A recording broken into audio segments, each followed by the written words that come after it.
Welcome to kz&tz Guy Talk. You ask yourself, what can turn an Intel fan into an AMD fan? Well, we're talking about the Ryzen 7 processors next. Stay tuned.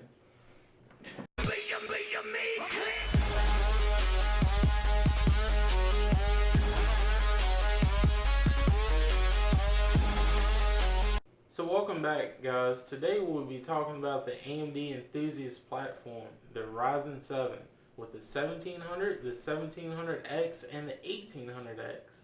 So let's start off with some very specific specs. All three of them are very similar on these planes. First off, they're all three 8-core processors. They all have 16 threads.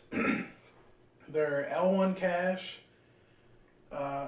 is 768 kilobytes. Their L2 cache is 4 megabytes, and their L3 cache is 16 megabytes. Now, those are all the same across the board.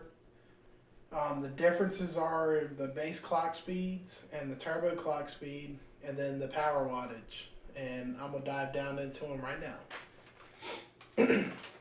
Alright, so the 1700 series base clock speed is clocked around 3 gigahertz, and the max turbo core speed is 3.7 gigahertz, with the power consumption coming in at 65 watts. Now you can get this one at the price value of $329, which isn't a bad price for the low end model. And you know, if you guys are trying to keep a budget, that's a good price.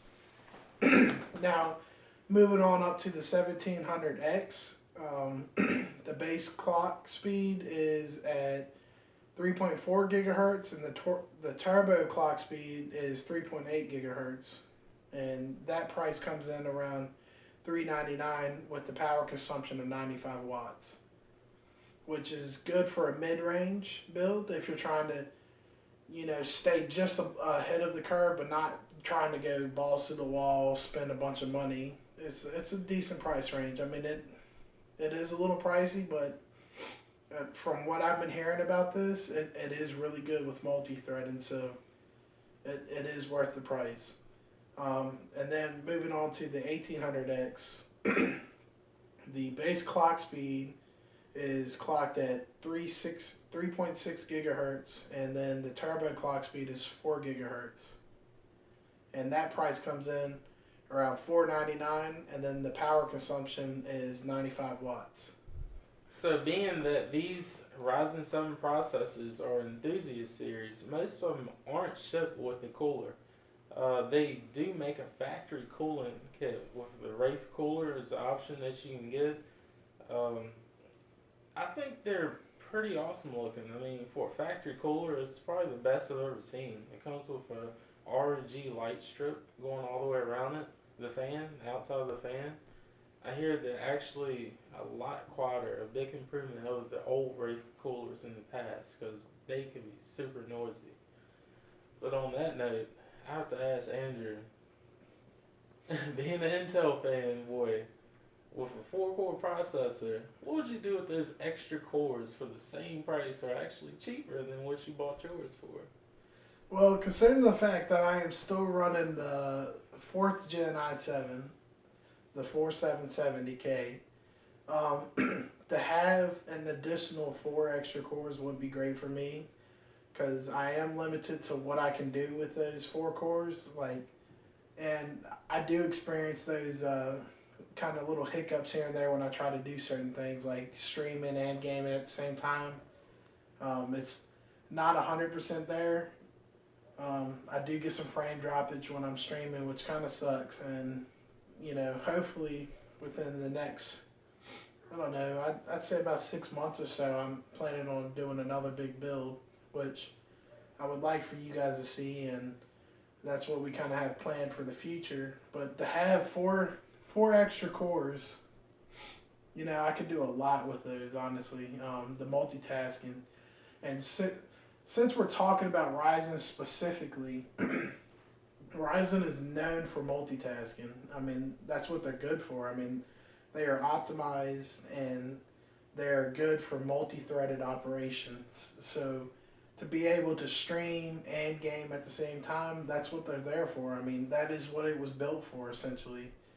Um, Now, when it first came out, I know there was some struggle here and there, and honestly, I mean, AMD was late off the start coming out with boards and stuff. But I mean, as it progresses along, more boards could be coming out, and they'll be optimized a little bit better. So AMD is giving Intel a run for their money, which for me as an Intel guy is not only going to help me, and I think it'll help a lot of other people, but it's also going to help drive down the cost of Intel a little bit, which, I don't have a problem with, honestly. Will I go AMD for the next build? Probably not. I have plans already, kind of the way I want to do the next build. But, unless something major changes, I'm probably going to stick to Intel. But, I mean, I'm not going to take AMD off the board, essentially. Go ahead and put it in the comments below. He should go Ryzen. Go ahead and tell him. Ryzen 7. That's where it's at. This is where he needs to be. There's future rumors of that 10-core Intel coming out, man. I can't help it, man. There's future rumors of bigger Ryzen's coming out, actually. But I like to see that. The one thing I would have to say about Ryzen is it was a little bit of a struggle at the start, which is understandable for a completely new architecture. I don't know if you read up on how it works or not. Yeah, I haven't read that much into it. I mean, I've kind of done a crash course on this, so I could kind of be up to date for the video. So essentially, memory is something that I really like. Like if I'm building my computers, I really want fast memory. I always have been like that. I want a high-end fast memory. I don't like crashes due to memory. It's aggravating. I'd rather just pay a little bit extra to get better memory. So it'd be more reliable in the future. Well, the Ryzen 7 actually use your memory, like the system memory, to communicate between the cores. So that's why the memory actually controls how fast this processor runs. Well, when it first came out, it was stuck at the base memory. Couldn't overclock. I mean, it was a big bottleneck right there. But I mean, over the BIOS updates of the motherboards and stuff, over time, and actually AMD's jumped on it because they knew this was a big problem. They've been actually putting out their own memory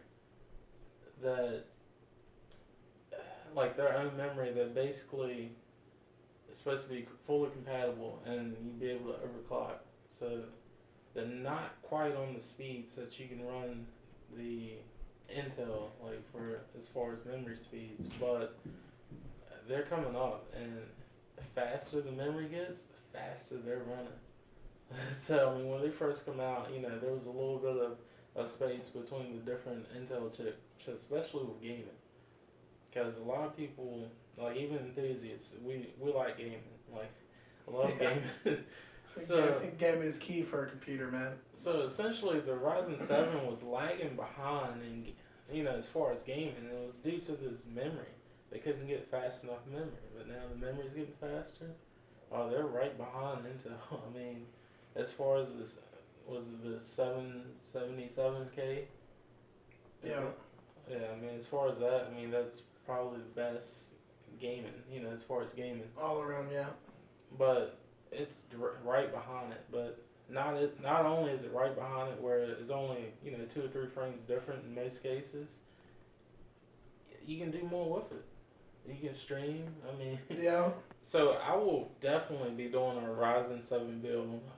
Right now I'm still running the old FX series, the 8370. I'm actually running a MSI Gaming X 1080 right now. It's crazy. Like, probably my favorite game that I play on the regular is Battlefield 1. And I tested it out the other day. I'm running 20 and 30% on my GPU, and my processor is pegged out. I mean, it's just bouncing off 100% on all 8 cores. So it's definitely due for an upgrade. So the Ryzen 7 is definitely in my future as soon as financially I get freed up a little bit. Also, please be sure to like, comment, and subscribe. As you guys all know, we thank you for watching, and stay tuned. Please let him know down in the comments that he should build a Ryzen 7 computer. Just let him know what's up. Let him know. Tell him dim cores. Just comment dim cores. Hashtag Intel. Hashtag Intel for life. AMD.